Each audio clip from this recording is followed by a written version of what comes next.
오늘 은혜 받으실 기록된 하나님의 말씀은 창세기 30장 22절에서 24절까지 보시겠습니다. 창세기 30장 22절에서 24절입니다. 구약성서 44쪽에 있습니다. 하나님이 날레이를 생각하신지라 하나님이 그의 소원을 들으시고 그의 태를 여셨으므로 Then God remembered Rahel, he listened to her and opened her womb. 그가 임신하여 아들을 낳고 이르시되 하나님이여 내 부끄러움을 쓰셨도다 하고 She became pregnant and gave birth to a son and said, God has taken away my disgrace. 그 이름을 요셉이라 하니 여호와는 다시 다른 아들을 내게 더하시기를 원하노라 하였더라. She named him Joseph and said, May the Lord add to me another son. 하나님 말씀입니다. 네, 우리 창세기 30장 22절에서 24절까지 보셨습니다. 우리 그 내용 가지고 100% 응답되는 기도 제목이 있다. 100% 응답되는 기도 제목이 있다라는 제목으로 함께 나누겠습니다. 우리 창세기 강해하면서 오늘 야곱에 대해서 10번째 시간입니다. 우리 지난 시간에 야곱의 아내 레아와 라헬 사이에서 누가 더 아들 많이 낳나 우리 아들 쟁탈전을 하는 모습을 보았습니다. 레아는 야곱의 사랑을 받지 못했지만 지난 시간에 4명의 아들을 낳는 것을 우리가 확인했고, 그리고 라헬은 야곱의 사랑을 독차지는 했지만 임신을 하지 못했던 우리 지난 시간에 이야기를 함께 봤습니다. 결국 기다리다 못해서 라헬이 자기의 시녀 비라를 야곱의 아내로 들이죠. 그리고 2명의 일종의 양아들입니다. 아들을 얻습니다. 아들 낳기 세트 스코어는 지난 시간까지 4대2입니다. 순수한 레아와 라헬의 승부는 4대0이죠. 아들 낳기의 1차 전쟁은 레아의 완승으로 끝이 났습니다. 레아는 4명의 아들로도 야곱의 마음을 얻지 못합니다. 그게 레아의 마음의 한이 되죠. 오늘 레아와 라헬 간의 2차 쟁탈전이 계속됩니다. 오늘은 그 이야기를 함께 나누면서 우리에게 주시는 메시지가 무엇인지 함께 나누는 그런 시간 되셨으면 좋겠습니다. 9절 함께 읽어보겠습니다. 레아가 자기의 출산이 멈춤을 보고 그의 시녀 실바를 데려다가 야곱에게 주어 아내로 삼게 하였더니, 레아는 야곱이 라헬을 사랑하지만 라헬이 자식이 없기 때문에 마지막에는 결국 자기에게 올 거다 이렇게 생각했을 겁니다. 아무리 이뻐도 나이가 먹으면 장사 없죠. 아무리 이쁜 연예인도 나이가 먹어서 주름이 치면 우리나 연예인이나 별 차이 없어집니다. 나이가 먹어서 라헬의 미모가 사라지면 결국 자식 그것도 아들 4명이나 낳아준 자신에게 돌아오지 않을 이유가 없었던 거죠. 그런데 동생 라헬이 우리 지난 시간에 꼼수를 핍니다. 자기가 얘기를 못 나니까 자기의 여종 비라를 이용해서 2명의 아들을 낳는 겁니다. 이제 아들의 수로 4대2가 됐습니다. 믿는 것은 아들의 숫자뿐인데 이렇게 돼서는 곤란한 느낌이 드는 거죠. 이 격차를 더 크게 벌려야겠다라는 생각을 하게 됩니다. 그래서 레아도 여종을 이용하기로, 자기 여종을 똑같이 이용하기로 결단을 하죠. 아들의 수를 더 늘리기 위함입니다. 결국 자기의 여종 실바를 야곱의 아내로 오늘 들여보냈다라고 되어 있습니다. 우리 결과를 보죠. 10절, 11절 보시겠습니다. 레아의 시녀 실바가 야곱에게서 아들을 낳으매 레아가 이르되 복되도다 하고 그의 이름을 가시라 하였으며, 실바가 아들을 낳았습니다. 레아는 라헬을 따라해서 시녀 실바를 통해서 아들을 얻었죠. 뛸 듯이 기뻐했을 겁니다. 이제 라헬과의 격차를 더 크게 벌릴 수 있겠다라는 생각을 했겠죠. 아들의 이름을 갓이라고 지었습니다. 갓의 의미는 행운, 또 복되다라는 의미를 갖고 있습니다. 하나님의 복이 여전히 라헬이 아니라 레아, 나하고 있어 라고 자랑하는 그런 말인 거죠. 우리 12절과 13절 보시겠습니다. 레아의 시녀 실바가 둘째 아들을 야곱에게 낳으매 레아가 이르되 기쁘도다 모든 딸들이 나를 기쁜 자라 하리로다 하고 그의 이름을 아셀이라 하였더라. 실바가 2번째 아들을 낳았습니다. 그 이름을 아셀이라고 지었습니다. 아셀의 뜻은 즐겁다라는 뜻입니다. 레아가 즐거움의 노래를 부르고 있다라는 이야기죠. 이제는 완전한 나의 승리다, 그렇게 확인하는 그런 느낌입니다. 이제 아들 스코어는 6대2입니다. 압도적인 레아의 승리를 이야기하는 거죠. 처음에는 레아가 우리 지난 시간에 4명의 아들을 낳았고, 이에 대항해서 라헬이 자기의 시녀를 들여서 2명의 아들로 대항을 했습니다. 다시 이것에 대항해서 오늘 레아가 그녀의 종 실바를 들여보내서 다시 2명의 아들을 낳았습니다. 이제 누구 차례죠? 이제 다시 라헬 차례입니다. 라헬이 이것에 대해서 공방을 해야 되는 거죠. 다시 대항을 해야 되는 그런 차례가 되었습니다. 우리 14절 보시겠습니다. 밀 거둘 때 루벤이 나가서 들에서 합한 채를 얻어 그의 어머니 레아에게 드렸더니 라헬이 레아에게 이르되 언니의 아들의 합한 채를 청구하노라. 이제 라헬이 반격을 할 차례입니다. 이걸 어떻게 해야 되나 고민하고 있던 차에 변수가 생깁니다. 레아의 맏아들 루벤이 들에 나갔다가 합한 채라는 것을 얻어서 그의 어머니 레아에게 주었다라는 그 비보가 슬픈 소식이 라헬에게 전해집니다. 이 합한 채는 가지과에 속하는 식물인데 그의 열매에 즙을 먹으면 100% 임신한다라고 소문이 자자한 굉장히 귀한 약재입니다. 맏아들 루벤에게 합한 채를 선물 받았을 때 레아가 얼마나 기뻤을까요? 야, 하나님이 나를 또 도우시는구나. 출산이 멈추었는데 이번에는 약발로 아들을 낳아야겠다. 그런 생각을 했겠죠. 흥분했을 겁니다. 라헬이 레아에게 이르되 언니의 아들의 합한 채를 청구하노라 라고 되어 있습니다. 그런데 그 비보를 들은 동생 라헬이 레아를 찾아와서 그 합한 채를 나에게 달라라고 오늘 요구를 합니다. 레아와 라헬 자매에 있어서 처음으로 갑과 을의 관계가 바뀌는 때가 아닌가 싶습니다. 평생 라헬에게 휘둘렸습니다. 평생 라헬의 빛에 가려서 항상 그 뒤에서 숨어 있어야만 됐던 그런 레아였습니다. 레아는 늘 평생을 을로서 살아갔죠. 야곱이 결혼한 후에도 라헬만 좋아해서 먼저 야곱과 결혼한 것은 레아였지만 늘 라헬의 눈치를 보면서 지금까지 살아왔습니다. 그런데 오늘 합한 채를 얻음으로 처음으로 자매 사이의 주도권이 레아에게 넘어간 것을 볼 수가 있습니다. 처음으로 갑의 위치에 놓이게 되는 거죠. 아마 라헬이 처음으로 레아한테 아쉬운 소리를 하는 날이 이날 아니었나 싶습니다. 라헬이 자존심이 상했겠죠. 하지만 먹기만 하면 임신된다는 약발이 아주 기가 막힌 합한 채를 얻었다는 소식에 결코 그것을 포기할 수 없었을 겁니다. 레아에게 와서 합한 채를 좀 달라고 사정하는 모습을 볼 수 있습니다. 이제 갑의 위치에 선 레아는 그가 원하는 것을 얻을 수 있는 절호의 기회가 왔죠. 라헬은 남편의 사랑을 가졌지만 아이가 없어서 아이를 원합니다. 그리고 레아는 아들은 많지만 남편이 사랑하지 않아서 남편의 사랑을 원하죠. 이 두 자매 사이에 빅딜이 이루어집니다. 15절 보시겠습니다. 레아가 그에게 이르되 내가 내 남편을 빼앗은 것이 작은 일이냐. 그런데 내가 내 아들의 합한 채로 라헬이 이르되 그러면 언니의 아들의 합한 채 대신에 오늘 밤에 내 남편이 언니와 동침하리라 하니라. 레아가 라헬에게 화를 냅니다. 야곱의 사랑을 다 받고 누리면서 이 합한 채까지도 뺏어가려 하냐고 버럭하고 성질을 내는 거죠. 우리는 레아가 자기와 그의 여종에게서 난 6명의 아들로도 여전히 남편의 마음을 사로잡지 못했다라는 것을 알 수 있습니다. 그리고 아직도 여전히 야곱의 사랑을 받기 위해서 노력하고 있구나라는 것도 알 수 있죠. 언니의 아들의 합한 채 대신에 오늘 밤에 내 남편이 언니와 동침하리라 하니라. 라헬이 레아가 합한 채를 주면 남편 야곱이 오늘 레아와 함께 있을 수 있도록 하겠다라는 기가 막힌 빅딜을 제안을 합니다. 합한 채의 대가로 야곱의 사랑을 잠시 양보하겠다라고 하는 거죠. 자매간에 지금 합한 채와 야곱을 놓고 줄다리 얘기를 하고 있습니다. 재미있는 것은 야곱의 잠자리를 놓고 줄다리 얘기를 하는 것이 분명한데 이 사이에 야곱은 없다는 겁니다. 야곱의 의사는 중요하지 않는다는 거죠. 아무도 묻지 않습니다. 야곱의 잠자리의 결정권이 누구에게 있습니까? 라헬에게 있다는 거죠. 오늘 레아도 라헬도 모두 야곱을 내 남편이라고 부르면서 서로 빼앗으려고 애쓰는 것을 볼 수 있습니다. 물건 취급을 당하고 있는 거죠. 사고 팔리는 오늘 불쌍한 야곱의 모습을 우리가 보고 있습니다. 야곱은 레아와 라헬 두 아내가 아들 낳기 경쟁을 계속하는 동안에 2명의 아내가 더 생겨버렸습니다. 그래서 4명의 아내를 가지게 됐죠. 이제 4명의 아내에 둘러싸여서 야곱이 스스로 무엇인가를 결정하기가 어려운 그런 상황이 됩니다. 4명 아내 중에서 사실은 야곱이 원해서 얻은 아내는 1명밖에 없습니다. 라헬 뿐이 없는 거죠. 나머지는 전부 다 자기 의사와 상관없이 주어진 그런 아내들입니다. 도대체 야곱이 이 가정에서 할 수 있는 것이 무엇일까라는 생각이 듭니다. 우리 16절 보겠습니다.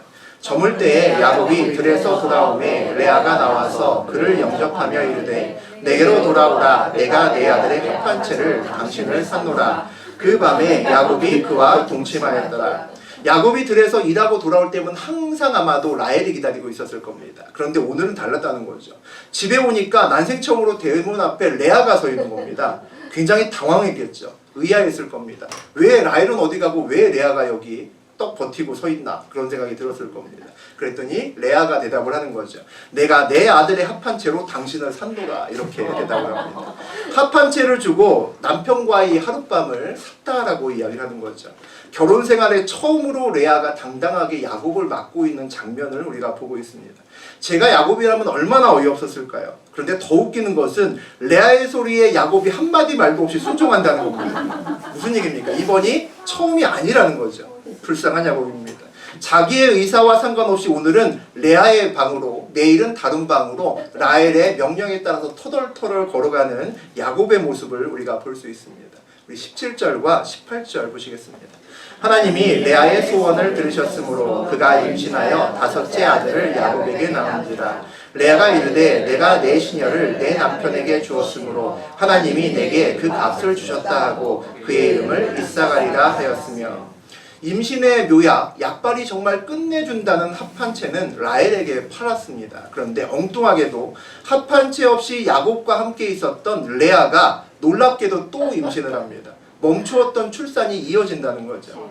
다섯 번째 아들을 낳았습니다. 이유가 뭘까요? 오늘 성경에서 보니까 하나님이 레아의 소원을 들으셨으므로 라고 기록되어 있습니다. 하나님께서 레아를 살피시고 그의 기도를 들으셨기 때문에 레아가 다시 출산을 이어서 할 수 있었다라고 이야기를 하는 거죠.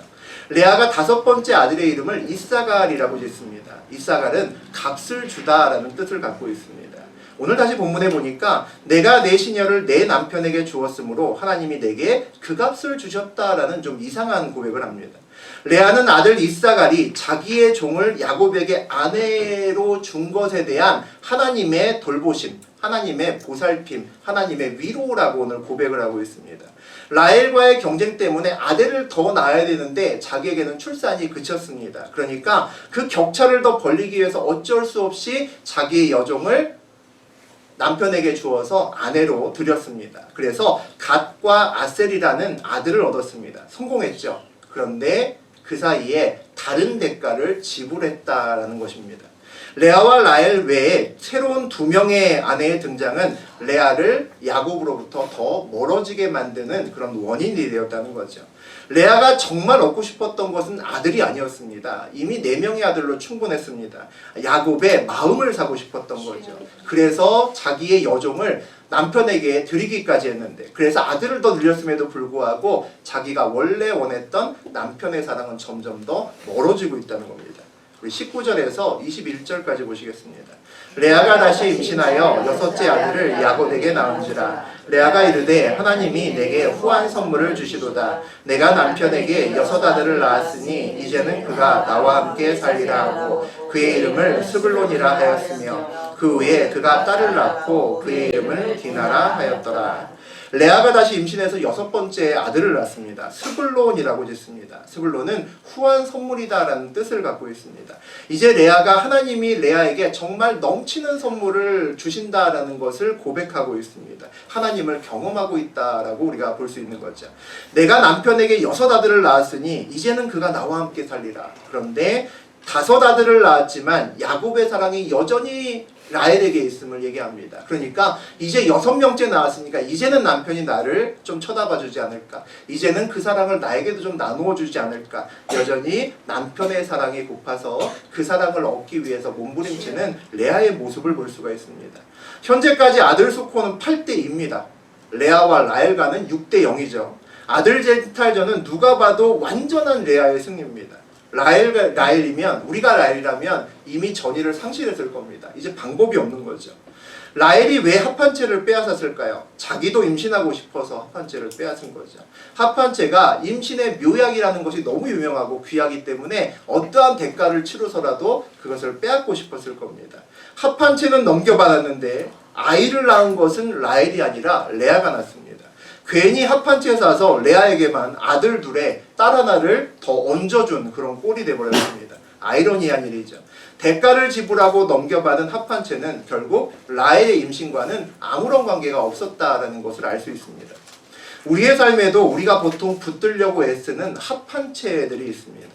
그것만 가지면 내가 원하는 것을 이룰 수 있다, 얻을 수 있다라고 생각하는 그런 것들이 있죠. 라헬의 합한채가 있습니다. 누구나 삶의 목표에 중요한 것은 가정의 행복이라고 이야기를 합니다. 저도 여러분도 그렇게 생각하죠.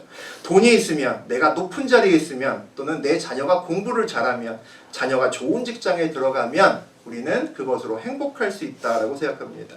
그런데 나이가 점점 들어서 주변을 보니까 그렇지 않은 경우가 더 많은 것 같습니다. 공부를 잘하는 자녀보다 공부를 잘 못하는 자녀가 가정의 기쁨이 되는 경우가 더 많습니다. 돈이 많아지고 나서 오히려 돈이 부족했던 옛날이 더 행복했었다고 고백하는 사람이 생각보다 주변에 많습니다. 모두 다 과거에 내가 라헬의 합한채를 붙들었다라고 고백하는 겁니다. 합한채 따위가 생명을 좌우할 수 없는 것처럼 돈이나 공부나 성공 따위가 행복을 좌우할 수는 없습니다. 그저 행복을 위한 필요 조건 중에 하나일 뿐이라는 거죠. 라헬에게 합한채를 넘긴 레아는 그 시간에 하나님을 붙들 수 있었을 겁니다. 하지만 그 시간에, 같은 시간에 라헬은 뭘 붙들고 있었을까요? 합한채를 붙들고 있었겠죠. 합한채는 하나님을 붙들지 못하게 만듭니다. 합한채를 붙드는 순간 이미 내 뜻대로 내가 원하는 것을 얻을 수 있다라고 생각할 수밖에 없기 때문이죠. 기도하지 않습니다. 간절하게 기도할 이유가 없는 거죠. 우리의 마음이 이미 합한채에 가 있기 때문입니다. 22절 보시겠습니다. 하나님이 라헬을 생각하신지라 하나님이 그의 소원을 들으시고 그의 태를 여섰으므로. 하나님께서 레아에게 무려 6명의 아들을 낳게 하셨습니다. 딸도 하나 더해주셨죠. 그 다음에야 라헬의 태를 열어주셨습니다. 라헬의 태를 열어주신 이유가 뭘까요? 하나님이 그의 소원을 들으시고 그의 태를 여셨다라고 되어 있습니다. 라헬의 소원의 기도를 들으시고 그의 태를 여셨다는 거죠. 라헬이 간절하게 하나님께 기도했다라는 겁니다. 라헬은 그동안 자기의 임신의 문제, 아들을 낳지 못하는 문제를 자기 스스로 해결하려고 최선을 다했습니다. 첫 번째는 남편인 야곱을 완전히 독차지했죠. 그랬음에도 불구하고 자기에게만 아이가 없습니다. 시녀 비라를 남편에게 주어서 아들을 얻었습니다. 아들을 얻긴 했지만 본질적으로 자기가 임신하지 못하는 문제를 해결할 수는 없었습니다. 임신에 좋다는 그 약발 좋은 합한채를 얻었습니다. 그럼에도 불구하고 임신하지 못했죠. 자기가 할 수 있는 모든 것들을 다 해도 안 되는 겁니다. 그제서야 마지막에 간절히 기도했음을 볼 수 있죠. 우리는 보통 내 방법을 다 써보고 진짜 안 되면 마지막 방법으로 하나님을 붙드는 경우가 생각보다 많습니다. 그만큼 하나님을 의지한다는 것이 생각보다 쉽지 않습니다. 모처럼 간절히 기도해서 소원을 이루고 나면 내가 간절히 기도해서 하나님께서 이것을 주셨다라고 이야기를 합니다. 그것을 간증이라고 이야기를 하죠. 라헬도 오랜 그녀의 기도 제목이 이루어지고 난 후에 하나님이 내 부끄러움을 씻으셨다라고 다음 절에서 그렇게 고백합니다. 이제 하나님이 내가 결단하고 간절히 기도했더니 드디어 됐다는 거죠. 그런데 오늘 라헬의 기도가 정말 이루어진 이유에 대해서, 그 본질적인 이유에 대해서 우리 성경에서 이야기합니다. 하나님이 라헬을 생각하신지라 라고 되어 있죠. 라헬의 기도가 응답된 것은 하나님께서 라헬을 생각하셨기 때문입니다. 라헬을 생각하신다는 것은 라헬을 사랑하셨다는 거죠. 하나님이 라헬을 사랑하셨기 때문에 라헬이 간절히 기도했을 때 그 기도에 응답해 주셨다는 겁니다. 우리는 문제가 커지면, 큰 문제를 만나면 그 문제만큼 기도가 더 깊어진다라고 이야기합니다. 그런데 주변을 보면 생각보다 그렇진 않은 것 같습니다. 문제가 커지면 오히려 가슴이 더 답답해지고 막막해질 뿐입니다. 생각보다 깊은 기도가 나오지 않습니다. 신앙인이라면 간절히 기도해야 되는데 기도가 왜 깊어지지 않는 걸까요? 상황이 힘들어짐에도 간절히 기도하지 못하는 이유는 하나님과 나와의 관계가 그만큼 되지 못하기 때문입니다. 깊은 기도는 깊은 관계에서 나오기 때문이죠. 깊은 관계는 하나님의 깊은 사랑을 느껴야 가능합니다. 우리가 느끼는 하나님의 사랑의 그 깊이만큼, 딱 그만큼만 일반적으로 기도가 가능합니다. 우리가 신앙생활하면서 큰 산을 하나 넘어야 된다라고 많은 앞서가는 믿음의 사람들이 이야기를 합니다. 보통 그 산을 넘기 위해서 기도의 응답을 체험해야 된다라고 이야기를 하는 거죠. 내가 기도했는데 하나님이 이루어 주셨어 라고 이야기합니다. 그 간증 속에는 하나님이 정말 살아계셔라는 뜻을 갖고 있습니다. 그런데 이것이 다가 아니라는 거죠. 이게 다라면 다음에 내가 기도했을 때 하나님이 응답해 주지 않으면, 하나님이 말씀하시지 않으시면 실망할 겁니다. 떠나가겠죠. 아, 이거 아닌가 보다라는 생각이 들 겁니다. 하나님이 나의 기도를 이루어 주셨을 때 더 중요한 것은 그 안에서 나를 사랑하시고 나를 생각하시는 하나님을 볼 수 있어야 된다는 겁니다. 기도의 응답이 이루어지는 것은 나의 간절한 기도 때문도 물론 있지만 그것보다 더 본질적으로 중요한 것은 나를 사랑하시는, 나를 생각하시는 하나님이 내 앞에 계시기 때문입니다. 모든 것에 하나님의 은혜가 먼저라는 거죠. 그것을 느낄 수 있어야 기도가 깊어집니다. 기도가 깊어져야 신앙이 깊어질 수 있습니다. 그래야 큰 산을 믿음으로 넘어갈 수 있다는 거죠. 우리 23절과 24절 보시겠습니다. 그가 임신하여 아들을 낳고 이르되 하나님이 내 부끄러움을 씻으셨다 하고 그 이름을 요셉이라 하니 여호와는 다시 다른 아들을 내게 더하시기를 원하노라 하였더라. 라헬이 드디어 임신하고 아들을 낳았습니다. 그 다음에 그 아들의 이름을 요셉이라고 짓죠. 아마 자기가 더 이상 이제 절대 아들을 낳을 수 없을 거라고 생각했을 겁니다. 그동안에 별 노력을 다해도 아들을 낳지 못했기 때문이죠. 임신하지 못했기 때문입니다. 그러니까 이 요셉을 낳고 얼마나 기뻤을까요? 이 요셉이란 말의 뜻은 씻다 또는 더하다라는 두 가지 뜻을 갖고 있습니다. 내 부끄러움을 씻으셨다라는 첫 번째 뜻에 대해서 나와 있죠. 영적으로 라헬에게 요셉이 정말 큰 선물이 되는 이유가 뭘까요? 합한 채를 얻고 나서 바로 아들을 낳지 못했기 때문입니다. 만약 합한 채를 얻고 나서 아들을 바로 낳았다면 요셉이라고 이름을 짓지 않았을 겁니다. 아마 그의 이름은 합한 채나 건식의 아들이나 이렇게 이름이 바뀌었겠죠. 아들을 낳고 제일 먼저 하나님이 아니라 누가 떠올랐을까요? 합한 채가 떠올랐겠죠. 합한 채를 얻고도 몇 년 후에 요셉을 낳았기 때문에 합한 채가 아니라 하나님이 주셨습니다 라고 고백하면서 요셉이란 이름을 지을 수 있었을 겁니다. 여호와는 다시 다른 아들을 내게 더하시기를 원하노라 이렇게 고백합니다. 욕심이 끝이 없죠. 결혼한 지 10년이 넘어도 남편을 독차지해도 임신하지 못하다가 이제 아들을 낳는데 그 아들을 낳고 그의 이름을 더아들 이렇게 이름을 지은 겁니다. 한 명으로는 만족할 수 없다는 거죠. 레아와 다시 한번 아들 낳기의 쟁탈전을 이어나가겠다라는 라헬의 그런 속뜻을 우리가 읽을 수가 있습니다. 레아와 라헬이 원하는 소원들이 있고 그것에 대한 하나님의 응답이 있습니다. 우리 지난 시간과 이번 시간 내내 그 이야기를 함께 다루었는데 그 이야기를 읽으면서 무언가 아구가 잘 맞지 않는다라는 느낌이 듭니다. 그래서 야곱 가정의 신앙 이야기는 아직까지 늘 팽팽한 긴장감을 우리에게 줍니다. 레아는 야곱과의 결혼 후에 지속적으로 야곱의 사랑을 원했습니다. 그런데 하나님은 그녀의 기도를 분명히 들으셨는데 줄기차게 아들을 주십니다. 오늘까지 무려 6명의 아들을 주셨죠. 대대로 불임 때문에 고생하고 아들이 귀하기로 소문난 집안이 아브라함으로 시작되는 이삭의 집안들입니다. 그런데 이 야곱 때에 와서 아들 잔치를 할 수 있을 만큼의 풍성한 아들을 주십니다. 그런데 이 6명의 아들에게도 불구하고 야곱의 사랑은 라헬에게 있습니다. 레아에게는 오지 않는다는 거죠. 하나님의 응답이 분명히 있었고 하나님 때문에 기뻐하고 박수를 쳤는데 레아는 자기의 기도가 온전히 응답되었다고 생각할까요? 레아의 입장에서 보면 이상한 기도 응답입니다. 자기가 원했던 것이 아니기 때문이죠.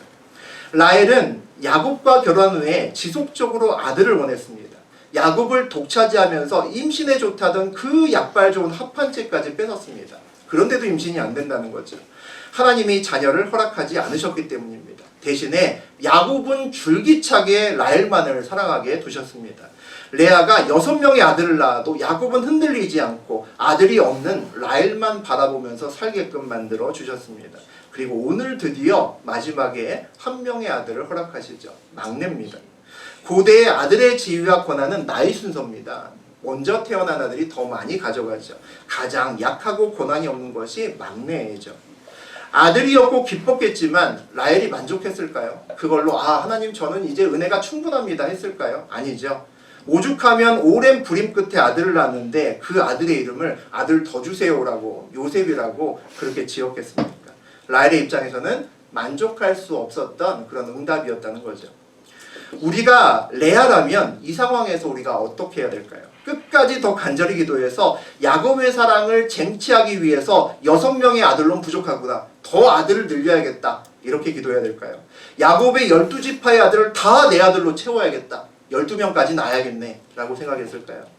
아들을 더 낳을 때마다 계속해서 이제는 내 남편의 사랑이 나에게 올 거야. 이번엔 나한테 올 거야. 8번째 아들을 낳았으니까 나한테 올 거야. 이렇게 계속 기대하면서 살아야 됐을까요? 우리가 또 라헬이라면 어떻게 해야 될까요? 우리가 라헬이라면 10년이 넘어서 이제 막내 아들 하나 얻었습니다. 더 기도해서 레아를 능가할 만큼 아들을 낳을 때까지 기도를 멈추지 말아야 될까요? 앞으로 20년, 30년, 50년이 걸리더라도 기도를 멈추지 않고 아들을 더 주세요, 더 주세요 하고 그렇게 살다가 인생을 접어야 될까요? 반대로 우리가 하나님이라면 여러분 어떻게 하셔야 될 것 같습니까? 라헬과 레아의 바라는 것을 거꾸로 뒤집어 엎어주면 만족할까요? 라헬에 대한 넘치는 야곱의 사랑을 레아에게 주고 레아에게 있는 넘치는 아들의 축복을 반대로 라헬에게 넘겨주면 둘 다 행복할까요? 똑같겠죠. 바꾸어주면 또 부족한 것 가지고 불만을 이야기를 할 겁니다. 우리는 살면서 많은 기도 제목을 가지고 있습니다. 경제 문제도 있고 자녀 문제도 있고 건강 문제들도 있죠. 그런데 재밌는 것은 우리의 기도 제목들, 그 많은 기도 제목들을 잘 보면 생각보다 잘 이루어지지 않는다는 겁니다. 일부는 이루어지지만 더 많은 것이 잘 이루어지지 않습니다. 저는 정상이라고 생각합니다. 여러분도 아마 그러실 거라고 생각합니다. 그런데 우리 기도 제목 중에서 100% 이루어지는 기도 제목이 있습니다. 우리 기도 제목들 아마 하나님을 사랑하시고 이 자리에 계시는 사람들은 전부 다 그런 기도가 있을 겁니다. 하나님의 영광을 위해 살기를 원합니다. 하나님의 뜻을 보여주시고 길을 열어주시고 우리가 그 길을 온전하게 걸을 수 있도록 하나님 도와주세요. 그런 비슷한 기도 제목이 다 있다는 거죠. 신앙인이면 누구나 하는 가장 본질적인 기도 제목입니다. 저는 하나님이 누구나에게 말하게 하는 이 본질적인 기도 제목은 100% 이루어주신다고 생각합니다. 반면에 그 외에 많은 기도 제목들은 잘 이루어지지 않습니다. 왜 그럴까요? 우리가 레아고 우리가 라헬처럼 살기 때문입니다. 우리의 인생길에서 합한 채를 놓고 싸우기 때문입니다. 우리의 인생길에서 야곱의 사랑을 놓고 다투기 때문이죠. 합한 채를 갖는 것이 우리의 기도 제목이기 때문입니다. 야곱의 사랑을 갖는 것이 우리의 또 다른 기도 제목이기 때문이죠. 그것을 가지면 합한 채를 가지고 야곱의 사랑을 가지면 행복할 수 있다라고 믿기 때문입니다. 그래서 우리가 하나님의 영광을 위해 살고 하나님의 길로 나를 인도하시기 위해서 하나님은 나의 기도 제목들을 더 많이 이루어 주지 않을 수밖에 없다는 거죠. 하나님은 야곱을 놓는 것이 합한 채를 남에게 주는 것이 더 바른 길이라고 우리에게 말씀하시기 때문입니다. 그렇지 않으면 우리의 기도를 들어주시면 합한 채 붙들고 살고 야곱의 사랑을 붙들고 살다가 인생을 계속 그렇게 살아가다 끝날 것이기 때문입니다. 레아도 라헬도 지금의 상황은 모두 다 불만족스러울 겁니다. 하지만 라헬과 레아는 성경에서 가장 복이 많다고 하는 대표적인 두 명의 여인입니다. 레아와 라헬이 이스라엘의 유명한 두 어머니가 되고 그의 아들들은 모두 다 이스라엘의 큰 12지파를 구성하는 시작이 되기 때문입니다. 그의 시어머니 리브가만 봐도 두 아들을 낳았습니다. 야곱과 에서를 낳았지만 한 명의 아들만 하나님의 약속의 자녀로 선택됐습니다. 엄밀하게 말하면 한쪽은 하나님으로부터 일정한 거리를 두게 됐다는 거죠. 그것을 바라봐야 되는 부모 입장에서는 그렇게 마음이 좋지 않았을 겁니다. 시할머니였던 사라는 단 한 명의 아들 이삭을 낳기 위해서 라헬보다 7, 8배 많은 시간을 기다렸어야만 됐습니다. 라헬과 레아만큼 축복받은 여인이 없다라고 창세기 이후의 장에서도 계속해서 신약까지도 이야기를 하지만 그 두 여인은 놀랍게 오늘 행복해 보이지 않습니다. 하지만 라헬과 레아가 진짜 행복해야 되는 이유가 있습니다. 우리 창세기 29장의 31절과 30장의 22절 보겠습니다. 여호와께서 레아가 사랑받지 못함을 보시고 그의 태를 여셨으나 하나님이 라헬을 생각하시는지라 하나님이 그의 소원을 들으시고 그의 태를 여셨으므로 하나님께서 레아의 태도, 라헬의 태도 모두 그녀들을 사랑하셔서 여셨다라고 오늘 성경에서는 이야기합니다. 레알과 라헬도 복된 사람이 될 수밖에 없는 이유는 하나님이 그들을 모두 생각하시고 그들을 모두 사랑하셨기 때문이죠. 하나님은 레아의 하나님이기도 하시고 동시에 라헬의 하나님이기도 하다라고 오늘 성경은 이야기합니다. 레아도 라헬도 이것을 깊이 알았다면 나의 하나님이 정말 살아계시고 그 하나님이 나를 사랑하신다는 것을 알았다면 더 깊이 알았다면 지금보다는 훨씬 더 행복하지 않았을까 싶습니다. 없는 것이 아니라 가진 것을 누리고 살면서 행복해하지 않았을까 싶다는 거죠. 어떤 사람들은 자기의 기도 제목이 이제까지 다 이루어졌다고 그렇게 이야기하고 간증하시는 분들이 있습니다. 둘 중에 하나라고 생각합니다. 첫 번째는 뻥일 수 있다는 거죠.